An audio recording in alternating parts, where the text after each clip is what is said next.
मेरे 3 बार ओम का उच्चारण मेरे साथ साथ, कमर गर्दन सीधी, अपने ही स्थान पे बैठ के सभी करेंगे मेरे साथ में।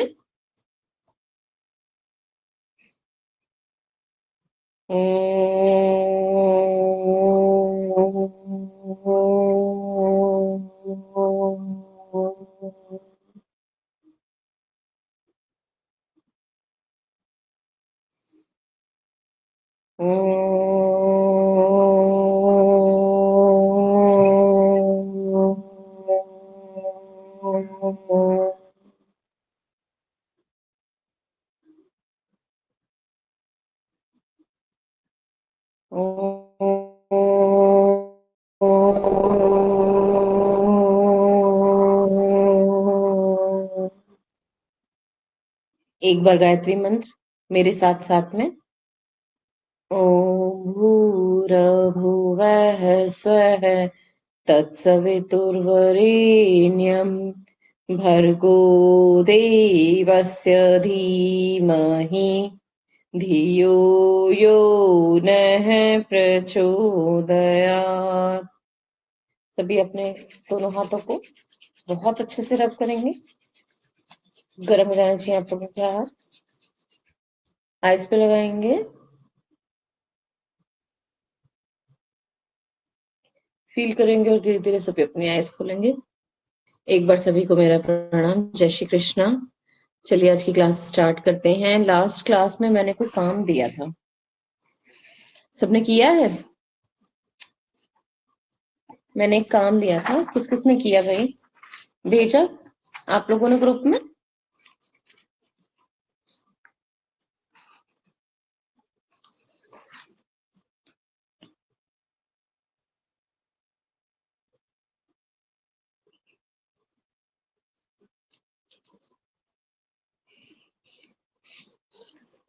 किसी को भी याद नहीं है क्या काम दिया था मैंने?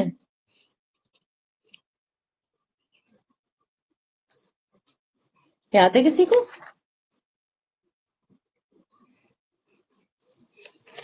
मैंने एक डायग्राम ड्रॉ करने के लिए कहा था, आप में से किसी ने ड्रॉ करा?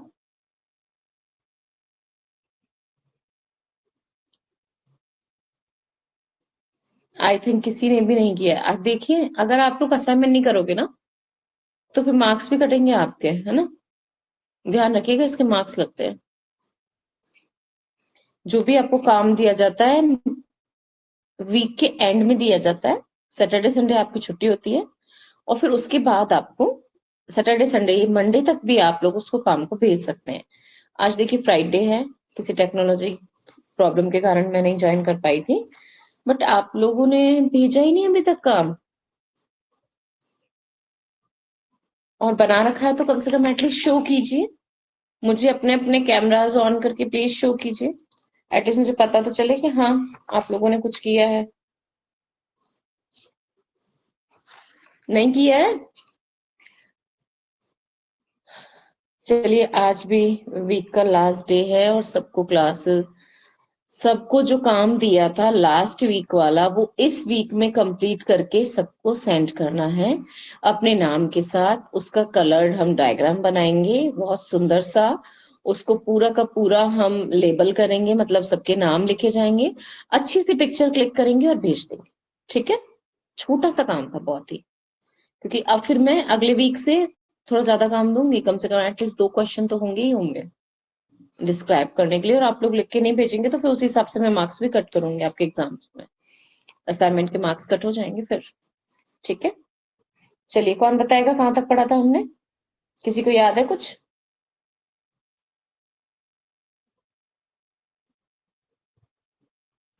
20 नंबर पेज पे थे प्रत्येक। 20 नंबर? 20 नंबर पेज पे थे प्रत्येक टॉपिक बताइए। में। 20 नंबर पेज पे हम नहीं 20 नंबर पेज पे थे मैम। नहीं थे, 10 था मैम, 10 सॉरी 10 था। क्योंकि 20 नंबर पेज पे तो थर्ड चैप्टर भी कंप्लीट हो जाता हमारा, वो तो हुआ ही नहीं है। वही मार्क मैंने कर रखा है कि मेंस्ट्रुएशन क्या था, उसके बारे में हमने सब कुछ पढ़ लिया था। पूर्व कालिक, पश्च कालिक किस किस तरीके का है, क्या कलर्स है, आवर्त दर्शन की एज क्या है, टाइम क्या है, ये सारी चीजें हमने इसमें पढ़ ली थी, है ना। आवर्त प्रवृत्ति की आयु मर्यादा वगैरह सारी चीजें हमने पढ़ ली थी। आवर्त काल, इंटरमेंस्ट्रुअल पीरियड वगैरह सारी चीजें पढ़ ली। इसके बाद जो 10 नंबर पेज का लास्ट पैरा था, वो हम वहां से स्टार्ट करते हैं। पूरे मेंस्ट्रुएशन साइकिल में होने वाले गर्भाशय की अंतरकला परिवर्तन को 4 भागों में विभक्त किया गया है। मेन 4 उसके फेजेस होते हैं। उस टाइम में किस किस कितने कितने टाइम में कैसे कैसे है, वो 4 पार्ट्स के अंदर डिवाइड किया गया है। जैसे फर्स्ट है विश्रांति काल, मतलब रेस्टिंग फेज। सेकंड है वृद्धि काल, पॉलीफेब्रिक फेज अपना। और संचय या स्त्रावपूर्व काल, मतलब प्री मेंस्ट्रुअल वाला या फिर निर्हरण काल। और और लास्ट है निर्हरण काल, मतलब मेंस्ट्रुअल फेज। पहली अवस्था 1 सप्ताह की, दूसरी अवस्था 1 सप्ताह की, तीसरी अवस्था 2 सप्ताह की, और चौथी अवस्था सिर्फ 3 से 7 दिन की होती है। आवर्त निवृत्ति। अब ये जो जितने ये 4 पीरियड के अंदर डिवाइड किया गया, वो जो पूरा मंथ है 28 डेज का, जो मेंस्ट्रुएशन काल है, जो पूरा चक्र है, उसको 4 भाग में डिवाइड किया गया है। विश्रांति काल, जैसे पीरियड्स के बाद का जो 1 वीक का डे हो, 1 वीक का जो टाइम होता है, वो फेज विश्रांति काल है, मीन्स रेस्टिंग फेज। और उसके बाद में जो आता है ये हमारा वृद्धि काल। वृद्धि काल भी क्या है, 1 सप्ताह का है पूरा। फॉलिक प्रोलेफरेटिव फेज जो है। उसके बाद संचय या स्राव पूर्व काल, प्री मेंस्ट्रुअल वाला काल जो है, वो 2 सप्ताह का है, ठीक है। और उसके बाद में जो मेंस्ट्रुएशन वाला टाइम है, निर्हरण काल, वो है पूरे 3 से लेके 7 दिन का। 3 का भी होता है और 4, 5 का भी होता है और 7 का है। 7 तक मतलब मैक्सिमम टाइम 7 डेज का होता है, 7 के बाद में खत्म हो जाता है। आवृत्ति निवृत्ति क्या है, कि आवृत्ति का खत्म होना क्या है, निवृत्ति मतलब छूट जाना, आवृत्ति की आवृत्ति खत्म हो जाना। मैं उसको कहते हैं मीनोपोज। मीनोपोज में मीनिंग ये है कि जो आवृत काल के बारे में अब तक पढ़ रहे थे कि पीरियड्स आते हैं, इस तरीके से साइकिल चलती है, ये पीरियड्स का आना, इस साइकिल का चलना जब बंद हो जाता है, उसको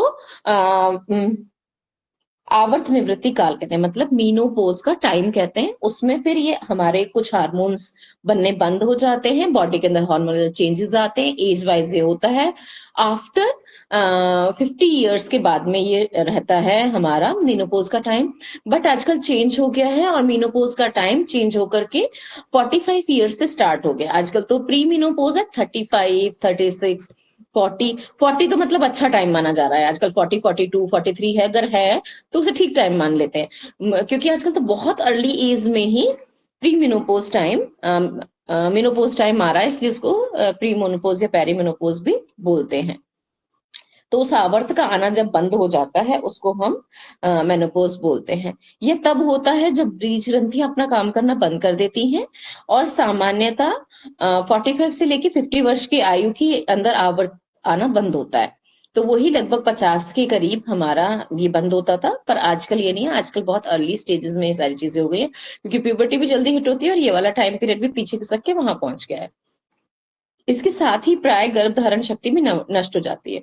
तो गर्भ धारण शक्ति स्टार्ट किससे होती है, आवर्त आने से, और खत्म कैसे होती है, आवर्त की निवृत्ति से। ठीक है। आवर्त निवृत्ति का काल भी स्त्री की कुल जाति, वंश और जलवायु पर निर्भर करता है। ठीक है। ये भी आप किस तरीके की जलवायु में रह रहे हैं, आपका खान पान किस तरीके का, आपका कुल किस तरीके, मतलब कुल से मीनिंग यहाँ है जाति वाली बात नहीं है यहाँ पे। कुल का मीनिंग है कि जो आपका परिवार पीछे से चला आ रहा है, जो आपकी दादी नानी और उनकी दादी नानी, उनकी परदादी नानी वगैरह जो थी, उनका क्या टाइम था, उनके साथ में क्या चीजें थी। हेरिडिटी मीन्स है यहाँ पे, इस चीज का मतलब है कुल जाति वंश से मीनिंग है कि आपकी जाति आपके कुल में किस तरीके से चला आ रहा है। वो वाली बात है कि इन पे भी निर्भर करता है, क्योंकि हेरिडिटी पे तो टोटली निर्भर करता ही है ये सारी चीजें। और उसके बाद जलवायु, कि आप किस तरीके की जलवायु में रह रहे हैं, आपका खान पान किस तरीके का है, रहन सहन किस तरीके का, ये चीजें भी डिपेंड करती हैं उसके ऊपर। संतानोत्पादक काल की समाप्ति को रजोनिवृत्ति भी कहते हैं। इसमें रजोधर्म सदा के लिए बंद हो जाता है। जो आवृत निवृत्ति है, इसमें रजोधर्म हमेशा के लिए, आवृत काल जो होता है वो हमेशा के लिए, जो हम मेंस्ट्रुअल साइकिल वाला जो पीरियड कहते हैं, मेंस्ट्रुअल साइकिल हमेशा, मेंसेस खत्म हमेशा के लिए हो जाती है, इसको कहते हैं हम रजो निवृत्ति भी कहते हैं, इसे आवृत निवृत्ति भी कहते हैं, ठीक है, इसे मीनोपॉज भी कहते हैं। ओके। आवृत निवृत्ति दो प्रकार की पाई जाती है। आवृत प्रवृत्ति अकस्मात बंद हो जाती है और आवृत निवृत्ति के लक्षण शीघ्र प्रकट हो जाते हैं और अधिकतर अविवाहित एवं विधवा स्त्रियों में ये जल्दी होती हैं। मतलब इस तरीके की जो चीजें होती हैं उनके अंदर होती हैं। क्या क्या है उसके अंदर कि लक्षण शीघ्र प्रकट हो जाते हैं, जल्दी आते हैं और एकदम से आते हैं तुरंत, मतलब अब तक आ रहा है आ रहा है आ रहा है, फिर आना स्टॉप हुआ और उसके बाद फिर कभी भी नहीं आया, निवृत्त हो गए वो। अब सेकंड जो तरीका है वो क्या है, आवृत निवृत्ति होने के पूर्व आवृत प्रवृत्ति न्यूनाधिक और अनियमित होकर बंद होती है। कभी मेंस्ट्रुअल फ्लो ज्यादा है, कभी कम है, डेज कम हो गए, डेज ज्यादा हो गए, मंथली नहीं हुआ, 2 मंथ में हुआ, 3 मंथ में हुआ, कभी 6 महीने में हुआ, फिर उसके बाद धीरे धीरे बंद होता है। तो इस तरीके के चेंजेस आके फिर चेंज होते हैं। रजोनिवृत्ति के परिणाम स्वरूप स्त्री जननांगों का शोष, एट्रोफी हो जाती है और बीज कोश सिकुड़ जाते हैं। ये इसमें यूट्रस भी थोड़ा सा सिकुड़ता है, बीज कोश मींस जो ओवरीज होती हैं, फेलोपियन ट्यूब्स होती हैं, सारी थोड़ी सी श्रिंक होके थोड़ा पास पास हो जाती हैं। और उन सब की चीजें, क्योंकि बीज ग्रंथियां काम करना बंद कर रही हैं, उनके हार्मोन्स बनने बंद हो गए। बीज ग्रंथियों में तो बनते हैं बहुत सारे, ये हमारे जो एस्ट्रोजन वगैरह ये हार्मोन है वहां पे रहते हैं, तो वहां ये सारी चीजें बंद हो जाती हैं और वो सब चीजें सिकुड़ जाती हैं। सिकुड़ जाते हैं, गर्भाशय छोटा हो जाता है, पेशियों की क्षमता कम हो जाती है, पैल्विक मसल्स ढीले हो जाते हैं। आपने अगर नोटिस किया होगा तो जो हमने बूढ़ी एजेड भी जिनकी एज हो जाती है आफ्टर 50s वाली लेडीज को देखेंगे तो हमें उनकी जो स्किन होती है, केवल पेट की ही नहीं, हाथ पैर सब जगह पे एक लटकापन, लचीला, कम लचीलापन, ढीलापन और झुर्रियों टाइप वाली हमारे स्किन दिखाई देती है। वो क्या होता है, मांसपेशियों की क्षमता भी कम हो जाती है और उनकी इलास्टिसिटी भी खत्म हो जाती है, इसलिए इस तरीके की चीजें हो जाती है। तो पेशियों की क्षमता भी यहाँ पे कम बताई जा रही है, वो उन सबकी हो जाती है। और शोध संबंधी परिवर्तन का कारण एस्ट्रोजन की कमी है। तो जो ये सब कुछ होता है इसका कारण क्या है, एस्ट्रोजन कमी। एस्ट्रोजन कहाँ बनता है आपके, ये जो बीज ग्रंथि होती है, जो ओवरीज होती है वहां बनता है हमारा, और जिससे स्त्री की गर्भधारण की शक्ति नष्ट हो जाती है। मीनोपोज का अभिप्राय है कि मासिक स्राव का पूर्णतः बंद हो जाना और क्लाइमेट्रिक स्टेज में स्त्री के संतानोत्पादक जीवन का अंत हो जाना, अतः इसे जीवन परिवर्तन भी कहते हैं। अब जब हमारा मेंसेस साइकिल स्टार्ट हुआ था, मेंस्ट्रुअल पीरियड स्टार्ट हुआ था, आवृत आना स्टार्ट हुआ था, तो वो भी एक लाइफ चेंजिंग एक्टिविटी थी उसके लिए, लेडी के लिए, है ना। तो उसमें भी जीवन परिवर्तन हुआ उसका, मतलब उसके अंदर शारीरिक बदलाव आए, उसको मेनार्क आया, ये सारी चीजें स्टार्ट हुई और फिर अब फिर वापस जीवन चेंज हुआ है। अब क्या हो रहा है, अब वो हार्मोन बनने बंद हो गए, वो सारा जो जननांग है वो सिकुड़ गए और उसके बाद में जो अंतर जननांग है ना वो सिकुड़ गए और वहां पे हार्मोन्स बनना बंद हो गए। और ये भी एक लाइफ चेंजिंग है। क्या होता है, जैसे ही एस्ट्रोजन लेवल कम होने लग जाता है, आईज की रोशनियों के ऊपर, आंखों की हमारी जो रोशनी है उसके ऊपर असर पड़ता है, बालों के कलर के ऊपर असर पड़ता है, हमारी स्किन की इलास्टिसिटी के ऊपर फर्क पड़ता है और हमारे जो जोड़ हैं उनमें भी पेन होना, अर्थराइटिस की तरफ जाना, ये सारी चीजें स्टार्ट हो जाती हैं। ये इतने चेंजेस इसके साथ आते हैं, इसलिए ये चेंज ऑफ लाइफ भी है ना, इसे जीवन परिवर्तन भी कहते हैं। इस समय आवर्त संबंधी गड़बड़ी होती है जो 3 प्रकार की होती है, इस समय गड़बड़ी होती है, ठीक है। एक तो तत्काल आवर्त नाश, फर्स्ट तो ऐसा है कि बस खत्म हो गया, कुछ भी नहीं हुआ और खत्म हो गया, ओवर एंड आउट, ये वाली सिचुएशन। सेकंड है कि स्व अल्पकाल के लिए व्यवधान होने वाला आवर्त नाश, कि कुछ टाइम के लिए बंद हो गया। कुछ कुछ लेडीज में देखा गया है कि आवर्त काल जैसे 6 महीने नहीं आया या फिर 1 साल नहीं आया, फिर उसके बाद में दिखाई दिया थोड़ा बहुत और फिर वापस बंद हो गया, फिर वापस ऐसे ही 1 साल में या 6 महीने में दिखाई दिया, फिर वापस बंद हो गया और फिर हमेशा के लिए बंद हो गया, इस तरीके का, है ना।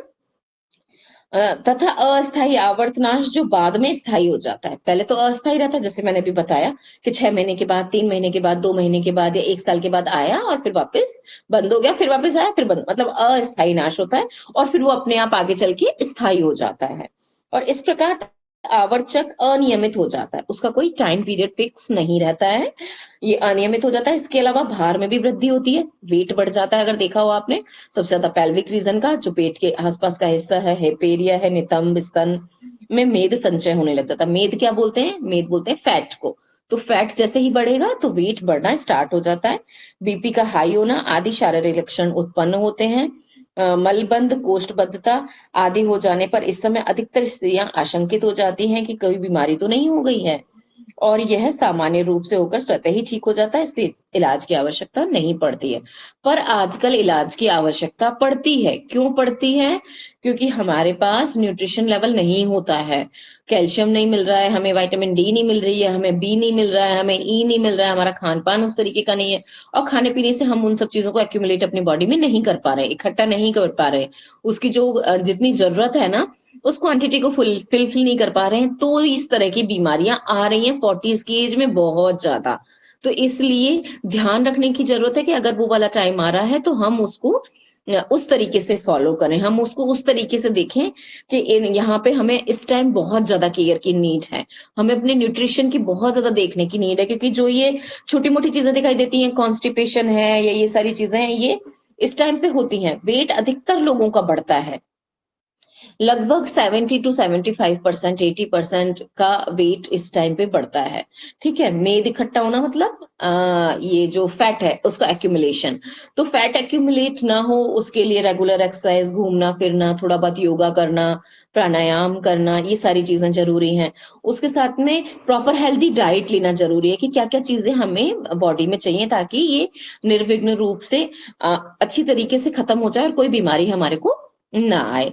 कॉन्स्टिपेशन वगैरह की प्रॉब्लम होती है तो उसके लिए पेट साफ करने के लिए त्रिफला ले सकते हैं, कैस्टर ऑयल ले सकते हैं, दूध लेना चाहिए, हरी पत्तीदार सब्जियां लेनी चाहिए, रॉ हमें को फ्रूट खाने चाहिए, हमें सलाद खाना चाहिए ताकि हमारा पेट अच्छे से साफ हो और ये प्रॉब्लम ना हो। क्योंकि क्या होता है कि जब पेट साफ नहीं होता तो पेल्विक रीजन में सारी गैसेस एक्यूमुलेट हो जाती हैं और फिर पेन होने लग जाता है। तो अननेसेसरी पेन होता है वो बिना मतलब का, जिससे आप काम भी नहीं कर पाते हैं अच्छे से और आपकी कैपेसिटी भी कम होती है। तो हम ये सोचते हैं कि बुढ़ापा आ गया है, मेनोपॉज आ गया है इसलिए कमी आ रही, नहीं, कमी इसलिए आ रही है कि बॉडी के अंदर कमी है न्यूट्रिशन की, ये एज फैक्टर नहीं है इसके अंदर।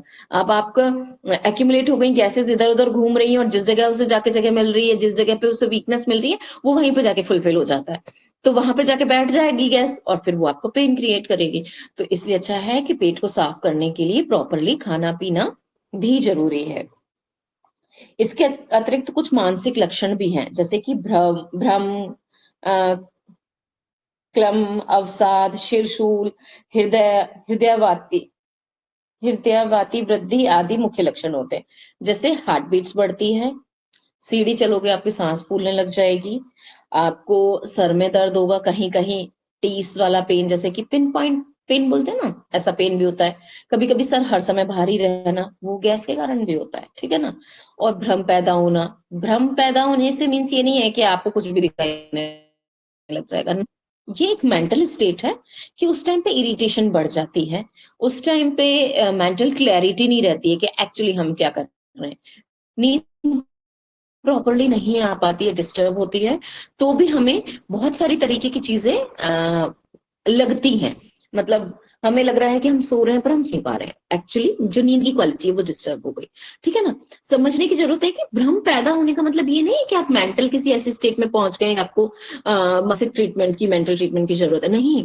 वो भ्रम पैदा होना है कि ये अलग वे के अंदर है कि हम इतनी इरिटेटेड हो जाते हैं, क्योंकि इतने सारे लॉट्स ऑफ चेंजेस होते हैं ना उस टाइम पे बॉडी के अंदर कि उसको समझना हम लोगों के बस की बात नहीं है, क्योंकि बॉडी में इतने निरंतर बदलाव आए होते हैं।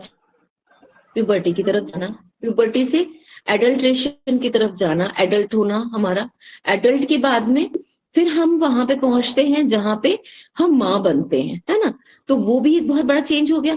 फिर उसके बाद में वो स्टेज आती है जब मेनोपॉज आता है, तो हमें मतलब एक जो वो स्थिति होती है, lots of hormonal balances, lots of हमारे शरीर में जो कमियां होती हैं की सिचुएशन क्रिएट कर देती हैं कि अपने आप को टाइम परेशानी होती है कि हमारे अंदर क्या हो रहा है। तो हमें ये भ्रम हो जाता है कि हमारे पेट में बहुत दर्द है या सर में दर्द है, हमारा वेट अनलिमिटेड बढ़ रहा है या एकदम से ड्रास्टिकली चेंज हो रहा है, मेरे सर में बहुत ज्यादा दर्द हो रहा है, तो कहीं मुझे माइग्रेन तो नहीं है, कहीं मुझे पेट में कुछ तो नहीं हो गया, कहीं मुझे गांठें तो नहीं हो गई, कहीं कुछ और तो नहीं हो गया। मतलब माइंड क्या करता है, माइंड हमारे साथ में गेम खेलता है, वो किसी के भी साथ में होता है। ऐसा नहीं है कि मेनोपॉज पे ही होता है, वो बहुत सारी कंडीशंस के अंदर होता है। पर इस टाइम पे क्योंकि हम मेंटली फिजिकली वीक है, तो माइंड हमारे साथ माइंड गेम्स खेल रहा है, क्योंकि हमें ये बात। और माइंड क्या करता है, सबसे पहले नेगेटिव को बहुत जल्दी कैच करता है कि भाई ये भी परेशानी हो सकती है, ये भी हो सकती है, ये भी तो this type of mental fog है, एक फॉग क्रिएट हो जाता है। हमें क्लैरिटी नहीं होती, भ्रम रहता है, हमें मालूम नहीं, तो इसलिए टाइम टाइम पे हमें अपने जो ब्लड टेस्ट हैं करवाने चाहिए, हमें अल्ट्रासाउंड्स करवाने चाहिए, हमें रेगुलर अपने खान पान पे ध्यान रखना चाहिए, योगा हमें करना चाहिए, थोड़ा ध्यान साधना हमको करनी चाहिए, और थोड़ा सा ये जो वॉक है, ब्रिस्क वॉक करना अच्छा रहता है, घूमने जाना, सुबह सुबह ताजी हवा में घूमना। इन सब चीजों से जो भी चेंजेस आते हैं, वो हमारी बॉडी धीरे धीरे एक्सेप्ट कर लेती है और उसके अनुसार ढल जाती है। और जो ये मेद संचय जो है, जो फैट एक्यूमुलेशन है, वो बहुत एक्सेसिव नहीं होता है ना। हार्ट से रिलेटेड, क्योंकि कैल्शियम की डेफिशिएंसी आने लग जाती है, विटामिन की डेफिशिएंसी आने लग जाती है, तो हार्ट के ऊपर भी प्रेशर क्रिएट होता है। तो उसमें भी हमें क्या है कि हम जब वॉक करेंगे, सारी चीजें करेंगे, तो वो भी ठीक होगा, और साथ में उसको न्यूट्रिशन देंगे, उसको सही मामले में उसको ट्रीट किया जाएगा, तो वो प्रॉब्लम भी साइड हो जाएगी। ठीक है। इस समय व्यायाम करना चाहिए, विश्राम करना चाहिए, नित्य प्रति मृदु विरेचन कर लेना चाहिए। अब मैं आपको यहाँ जो ये टर्म है, अंडरलाइन प्लीज इट, ये जो टर्म है मृदु विरेचन, इसका क्या मीनिंग है? मृदु विरेचन का मीन्स है कि आप अपने आंतों की सफाई करें। मृदु मतलब धीरे धीरे आंतों की सफाई करें। अभी जो मैंने कहा, रॉ फूड खाना, हरी पत्तेदार सब्जियां खाना, दूध पीना और कैस्टर ऑयल लेना, ये किस लिए था? त्रिफला ऑयल लेना, ये मृदु विरेचन का एक प्रकार है। मृदु विरेचन हम किससे करते हैं? अधिकतर हम कैस्टर ऑयल और घी से मृदु विरेचन करते हैं। तो घी को हमें, या तो चाहे हमें मेडिकेटेड ऑयल दिया, मेडिटेटेड घी दिया जाता है, त्रिफलाकृत घी दे दिया हमने, रात को 1 चम्मच गुनगुने पानी में पी के सोना है, सोने से पहले, या फिर हमने कैस्टर ऑयल दे दिया गुनगुने पानी में 6-7 बजे शाम को आपको पीना है 2 चम्मच। तो उनसे क्या होता है, गुजर जाते हैं प्रॉपर हमारे बाउल्स को और हमारी आंतों को क्लीन कर, धीरे धीरे किसी भी प्रकार की कॉन्स्टिपेशन नहीं, पेट अच्छे से साफ होगा, कोई गैस एक्यूमुलेट नहीं होगी, तो अंदर पेल्विक में ना तो वेट बढ़ता है, ना ही दर्द रहता है, ना तरीके की ये गांठें वगैरह सिचुएशन कुछ भी नहीं आती है। आवृत निवृत्ति बहुत ही आसान हो जाती है, किसी भी तरीके की कोई भी हमें बीमारी दिए बिना। इसलिए यहाँ जो ये मृदु विरेचन शब्द है, इसको यूज किया गया है, और ये इस टर्म का ये मीनिंग है। ठीक है ना, इसको याद रखिए कि मृदु विरेचन होता क्या है। ये आयुर्वेदिक वर्ड है मृदु विरेचन, जो कि हम करते हैं, और बहुत सारे पेशेंट्स में ये हमारे बहुत अच्छा काम आता है। और मेद को बढ़ाने वाले आहार हमें नहीं लेने हैं, ठीक है। मेद बढ़ाने वाले आहार जिससे हमारा फैट बढ़ रहा है, फैटी फूड हमें नहीं खाना है, इस तरीके का खाना नहीं खाना है जिसको खा करके हमारा वेट बढ़ना चालू हो रहा है, ऐसे बाय बादी वाले पदार्थ, ऐसा हैवी फूड जो कि हमें हजम नहीं हो रहा है इजीली। और मृदु विरेचन जब कर देंगे तो बॉडी क्लींस हो जाएगी, हम विश्राम करेंगे, मतलब हम रेस्ट मोड पे रहेंगे। तो क्या रहेगा कि जब हमें रेस्ट मिलता है ना, तो हमारी बॉडी सबसे ज्यादा काम करती है, अच्छी तरह से रिजुवनेट करती है। रिजुवनेट मीन्स अपने आप को न्यू करती है, नया करती है। अब यहाँ क्या हो रहा है, हमारी बॉडी के अंदर लॉट्स ऑफ चेंजेस आ रहे हैं, है ना। Excuse me please.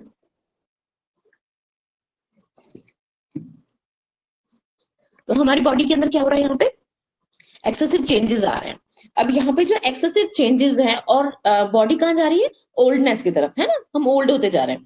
तो यहाँ पे ये क्या कर रहा है, विश्राम का जब हम समय दे रहे हैं अपनी बॉडी को, और व्यायाम भी कर रहे हैं, मेहनत कम कर रहे हैं, मृदु विरेचन भी कर रहे हैं, तो वो बॉडी बहुत जल्दी बुढ़ापे की तरफ नहीं जाके धीरे धीरे धीरे धीरे स्टेप बाय स्टेप उस तरफ को जाती है ना।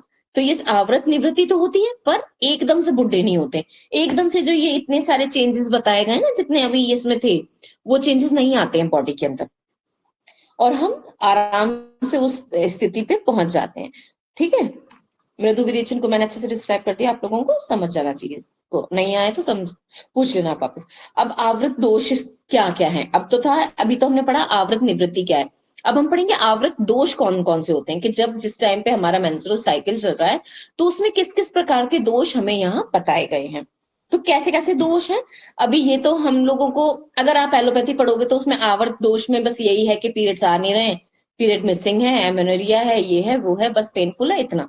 अब यहाँ किस कारण से वो आवर्त दोष है, कितने प्रकार का होता है, ये बताया गया। तो आवर्त दोष सुश्रुत के अनुसार दूषित आवर्त के 11 प्रकार बताए गए। क्या है वो 11 प्रकार? फर्स्ट है वातज, वायु के समान वर्ण होता है। अरुण और कृष्ण वर्ण और वेदना, वेदना मीन्स बहुत ज्यादा पेन होना। सेकंड क्या है? पित्तज, मतलब नीला काला सा जो होता है उसको बोलते हैं हम।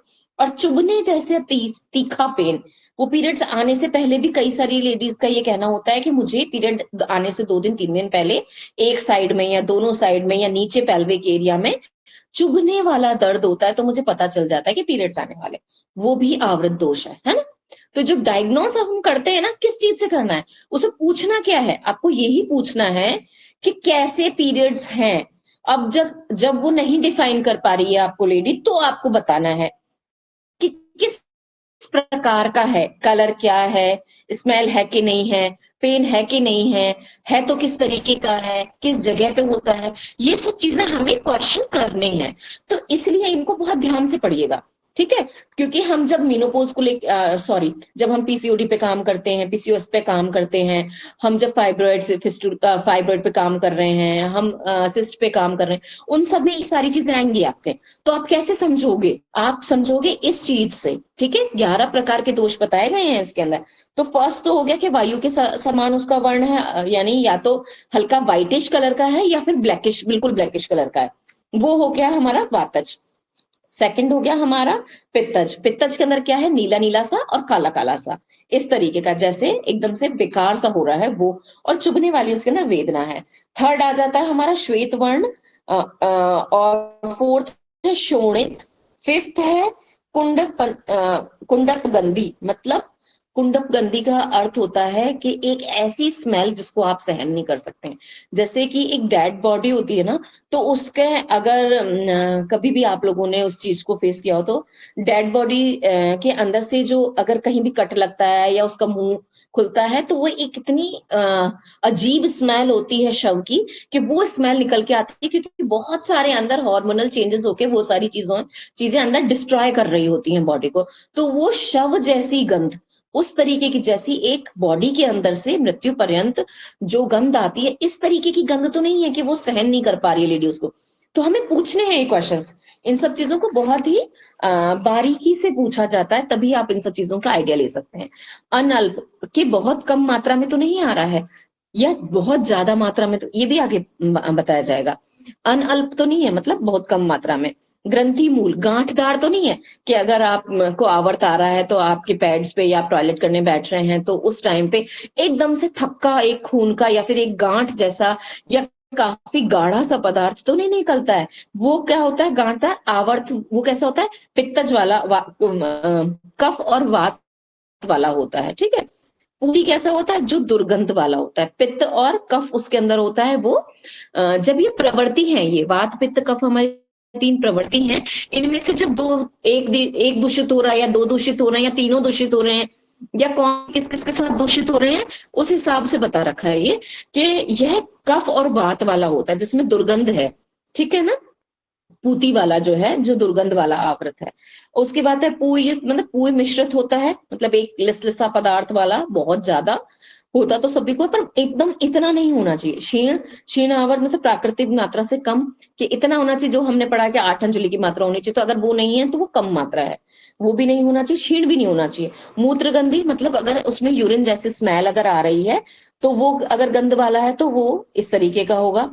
पुरीश गंधी, तो मल के समान गंध वाला। यहाँ कितनी तरीके की गंध बता दी है। एक अलग दुर्गंध वाला, दुर्गंध मतलब जैसे किसी चीज की सड़ी हुई स्मेल। एक है शव की गंध, जैसा कि किसी बॉडी, सड़ी हुई बॉडी के जैसा। एक इसमें बता दिया कि मूत्र गंध वाला, एक बता दिया मल गंध वाला। तो इतनी तरह की तो गंध होती है। तो ये तो पेशेंट को पता भी नहीं पड़ पाता है कि एक्चुअली किस तरीके की स्मेल है। वो जब आप उससे पूछेंगे ना कि इस तरीके की स्मेल तो नहीं है, कहीं इस तरीके की स्मेल तो नहीं है, तब वो आपको बता पाएगी कि इस तरीके की स्मेल है या इस तरीके की स्मेल है। और उसके साथ में उसका कलर क्या है, कितनी क्वांटिटी है, और किस तरीके का है, गांठ तो नहीं है, क्लम्प्स तो नहीं आ रहे हैं, ये सारी चीजें आपको पूछनी पड़ेगी। आवर्त रोग कौन कौन से, अब मेंस्ट्रुअल डिसऑर्डर्स यहाँ पे क्या क्या है वो हम पढ़ेंगे। आवर्त संबंधी रोग निम्न है। पूर्वकालिक आवर्त, तो पहले ही दिख जाना जो होता है ये। आवर्त दर्शन आवर्तादर्शन एमेनोरिया, हीनावर्त हाइपेमेनोरिया, कष्टावर्त डिस्मेनोरिया जिसमें कष्ट बहुत होता है, शीघ्रावर्त पॉलीमेनोरिया, अर्सगंदर मेट्रोरेजिया। आवर्त निवृत्ति पश्चातकालीन रक्तता, मतलब आवर्त निवृत्ति के बाद भी अगर ब्लीडिंग थोड़ी बहुत होती है तो वो। अत्यावर्त मेनोरेजिया, वैकारिक गर्भाशय स्त्राव, डिसफंक्शनल यूट्राइन ब्लीडिंग, पूर्वकालिक आवर्त। अब हम पढ़ेंगे फर्स्ट नंबर का पूर्वकालिक आवर्त क्या है।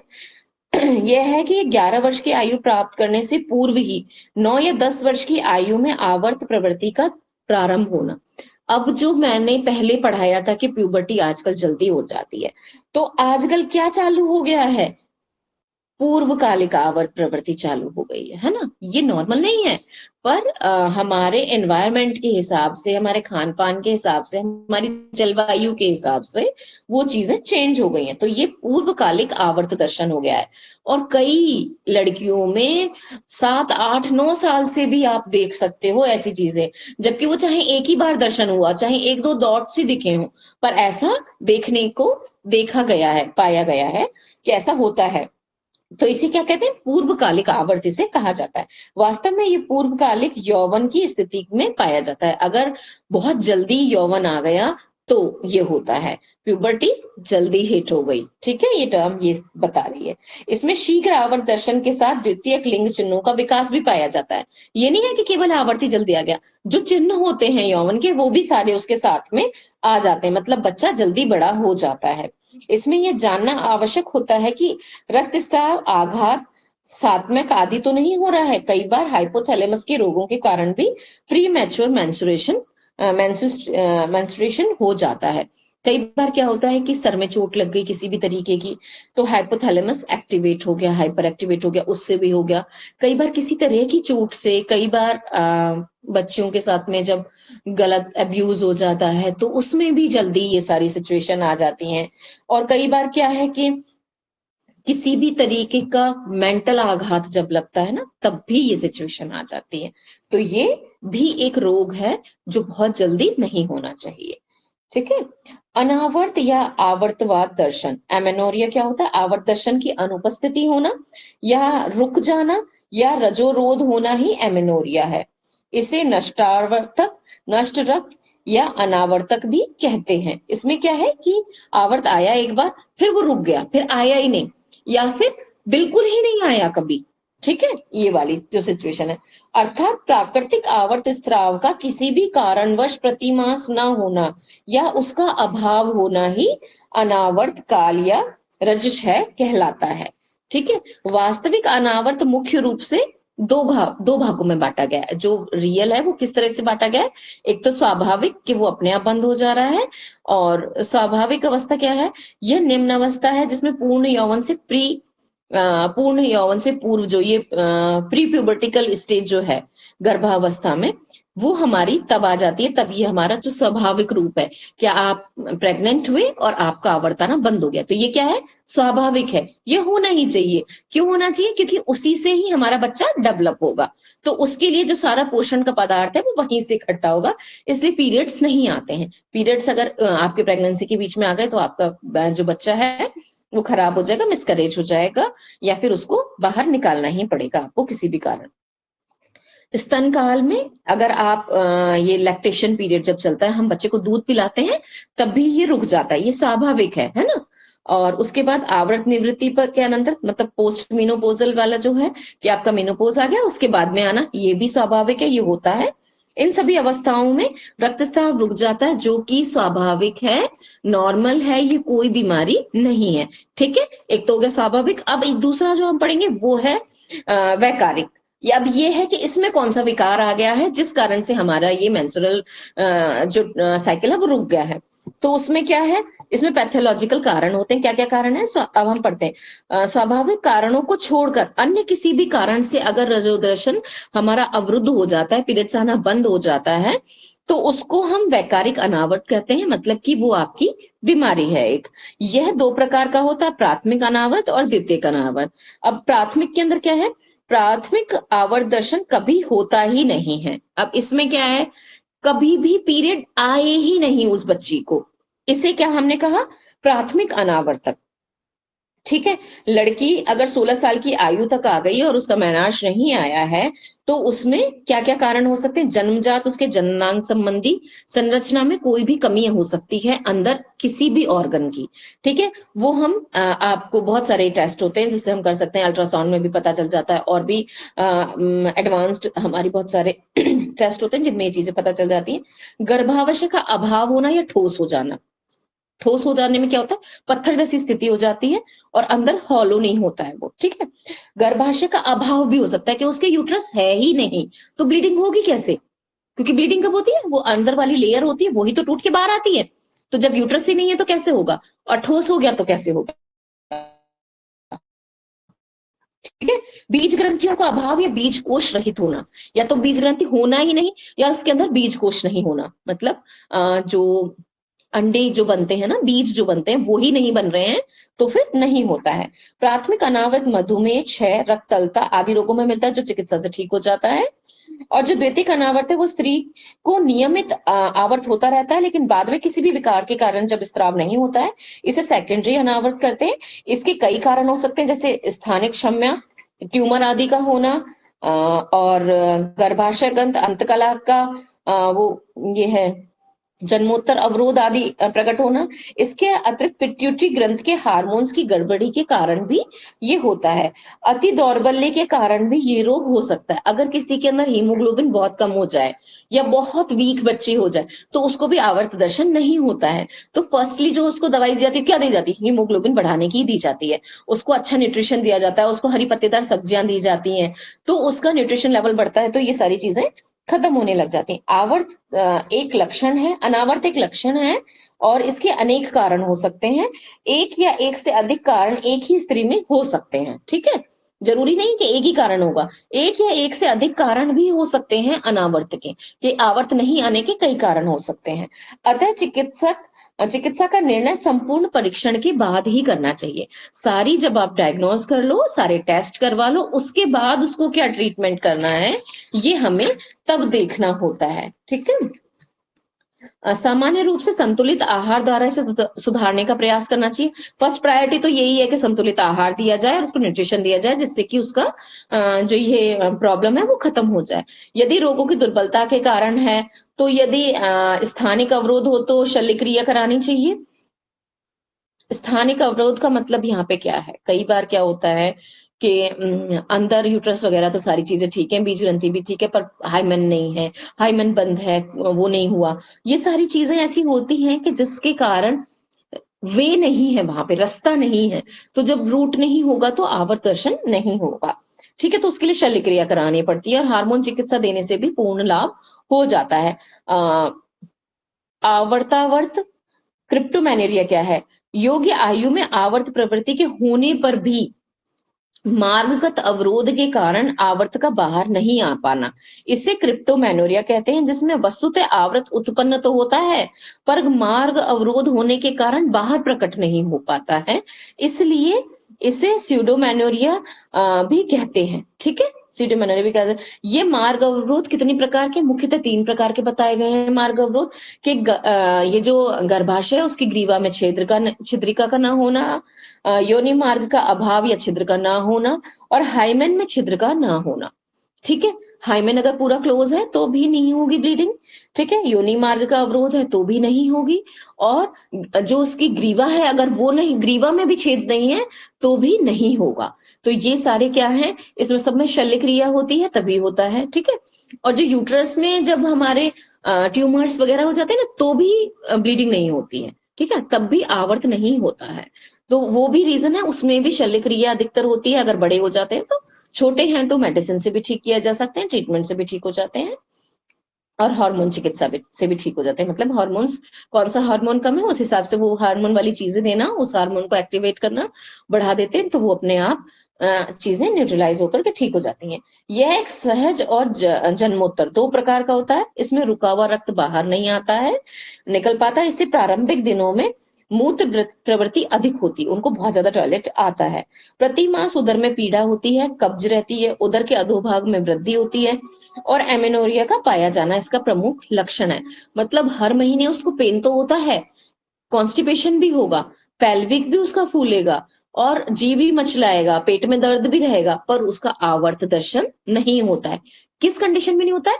जहां पे ये सारी चीजें हैं, जहां छिद्रिका नहीं होना, हाइमेन क्लोज होना, या योनि छिद्र का ना होना, ठीक है, योनिक मार्ग का अवरुद्ध होना। अगर इनमें से किसी भी चीज के अंदर ये कोई भी चीज है ना, तो ये सारी चीजें होती हैं कि प्रति मास ये प्रॉब्लम तो आ रही है उसको, पर बाहर नहीं आ रहा है, आवर्त का बाहर दर्शन नहीं हो रहा है। इसके ये मेन लक्षण है। इसके कारणों को ध्यान में रखकर चिकित्सा करवानी चाहिए। मतलब ये नहीं कि हम कुछ भी है और हमने कुछ भी ट्रीटमेंट किया। चिकित्सा हमें कैसे करनी, कारण के ऊपर जाना है, मतलब रूट कॉज को ढूंढो, उसको क्योर करो, तो क्या होगा, जड़ से बीमारी खत्म होगी। हमेशा हमारा वे क्या होना चाहिए ट्रीटमेंट करने का, हमेशा रूट कॉज को खोजिए और फिर उस पर जाकर उसका ट्रीटमेंट करना चाहिए। यदि हाइमेन में छिद्र ना हो तो रक्त स्रवण करवाना चाहिए।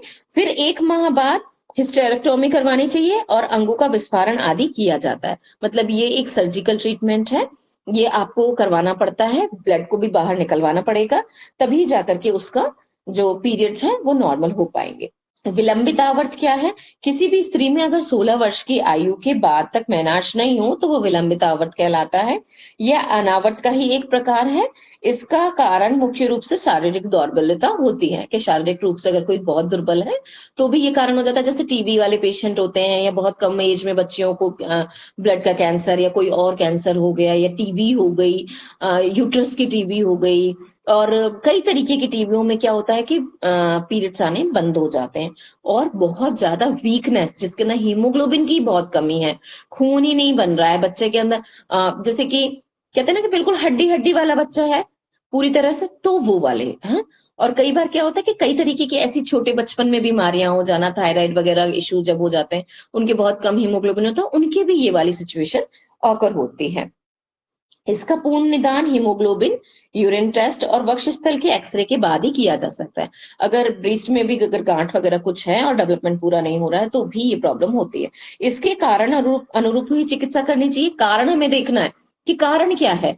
तो ये बार बार मैं कहती हूँ कि क्या करना है, डायग्नोज प्रॉपरली करना है कि क्या कारण है, तब हम फिर उसको आगे काम करेंगे उसके ऊपर। हीनावर्त क्या है? नियमित रूप से 27 दिन के अंतर पर होने वाला अल्प आवर्त ही हीन आवर्त कहलाता है। मतलब आवर्त आ तो रहा है पर बहुत कम मात्रा में आ रहा है, उसको हीन आवर्त कहते हैं। हाइपरमेनोरिया, हाइपोमेनोरिया कहलाता है। दो प्रकार का होता है। प्रथम प्रकार में रजोदर्शन से ही अल्प या नियमित स्त्राव होता है, और इसके कारण बीज ग्रंथि की कार्यहीनता होती है, मतलब ओवरीज प्रॉपर्ली काम नहीं कर रही होती हैं, तथा गर्भाशय का कम विकसित होना होता है।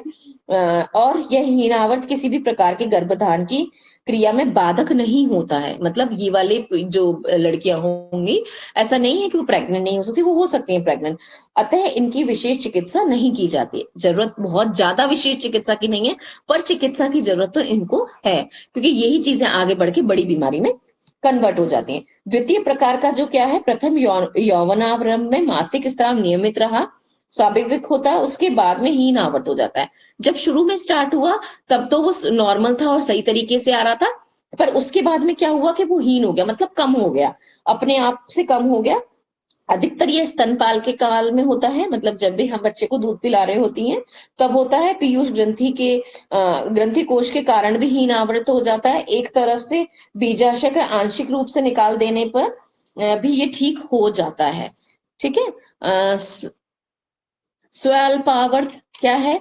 जब आवर्त स्राव कम हो तथा साथ ही दो आवर्त स्राव के मध्य का समय 6 सप्ताह से अधिक हो। दो के बीच में अगर टाइम बहुत ज्यादा हो रहा है तो उसको हम स्वल्पावर्त कहते हैं। 2 आवर्त चक्र के बीच का समय 3 से 4 माह या फिर कभी कभी उससे भी ज्यादा हो जाता है, तो उसमें मासिक स्राव का काल और मात्रा न्यून हो जाती है। इसमें स्राव 1 या 2 दिन ही दिखाई देता है। इसे स्कैंटी मेंस्ट्रुएशन कहते हैं। बहुत हद तक ये हाइपोथायराइडिज्म में भी मिलता है। इसे प्राय शीतकाल में बचाव, विश्राम, उष्ण वस्त्र धारण करना, पर्याप्त पौष्टिक भोजन, हल्का आहार सेवन करना चाहिए, स्वच्छ और खुली वायु में रहना चाहिए,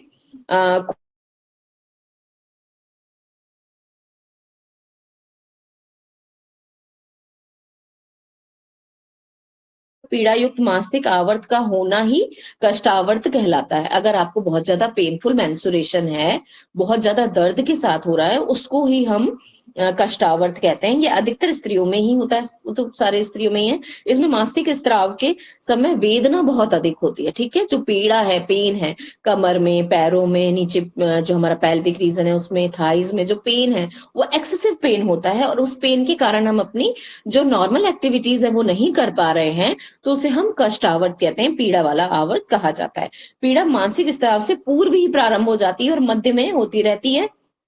सुस्ती भी रहती है, काम नहीं करा जाता। वो लोग अधिकतर ये बात हमें कहते हैं कि आंखें नहीं खोल पा रहे हैं, नींद नहीं आ रही है, पर हमें हमें ऐसा लगता है जैसे नींद आ रही है, हम आंखें बंद कर लें। कहते हैं ना आंखों का बंद होना, जैसे मन कर रहा है सो जाओ, पर सो भी नहीं पा रहे। सो क्यों नहीं पा रहे? पीड़ा इतनी अधिक है कि सो नहीं पाते, तो नींद भी पूरी नहीं होती उसमें। और जो उधर का अधो भाग है, मतलब नीचे वाला पार्ट, पेट का पेल्विक रीजन, उसमें भी हमेशा भारीपन और दर्द मिलता है। यह 3 प्रकार के होते हैं, आकुंचन जन्य, कलाजन्य और रक्ताधिक जन्य, ठीक है। तो आकुंचन जन्य क्या है? ये स्वस्थ लड़कियों में 13 से 16 वर्ष की आयु में यौवन आरंभ के अंदर होता है।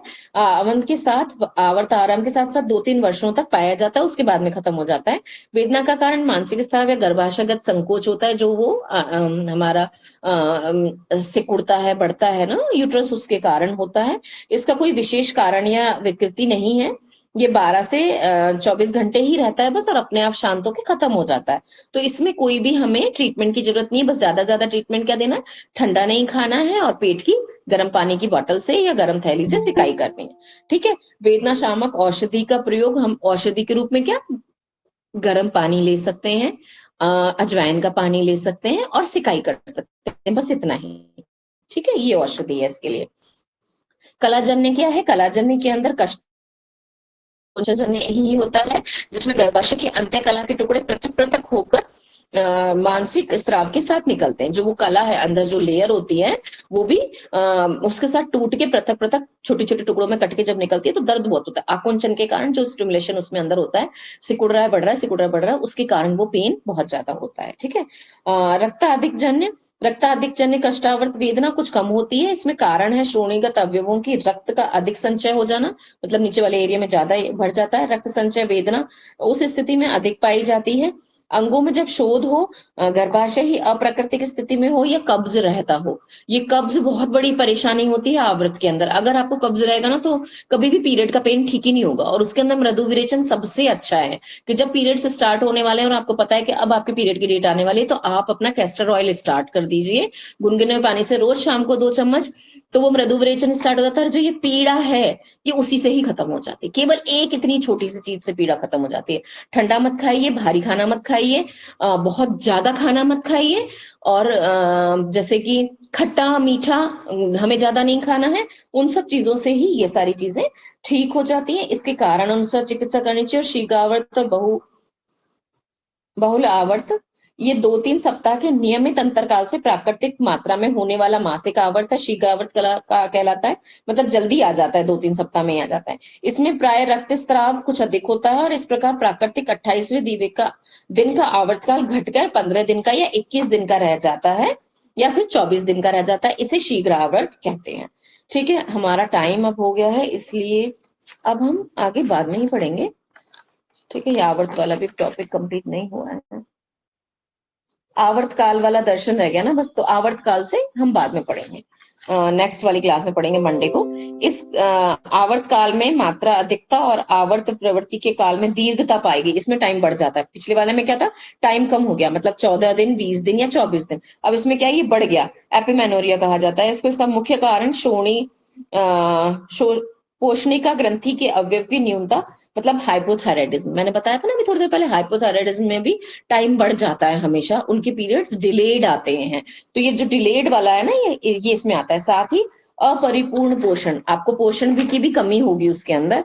और दौर्बल्य श्रोणीगत अवयवों की विकृति भी कारण इसमें हो सकती है। स्वास्थ्य और रक्त को रोकने का प्रयास करना चाहिए, स्वास्थ्य का काम, स्वास्थ्य हमारा अच्छा होना चाहिए। और हार्मोनल उपचार करना चाहिए। हार्मोनल में क्या, हमें हार्मोन, हमारे जो थायराइड भी है वो भी हार्मोन के कारण ही होता है, तो उसको भी ठीक करने से ये चीजें खत्म हो जाती हैं।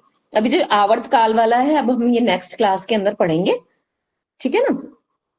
नेक्स्ट क्लास के अंदर इसका नंबर आएगा।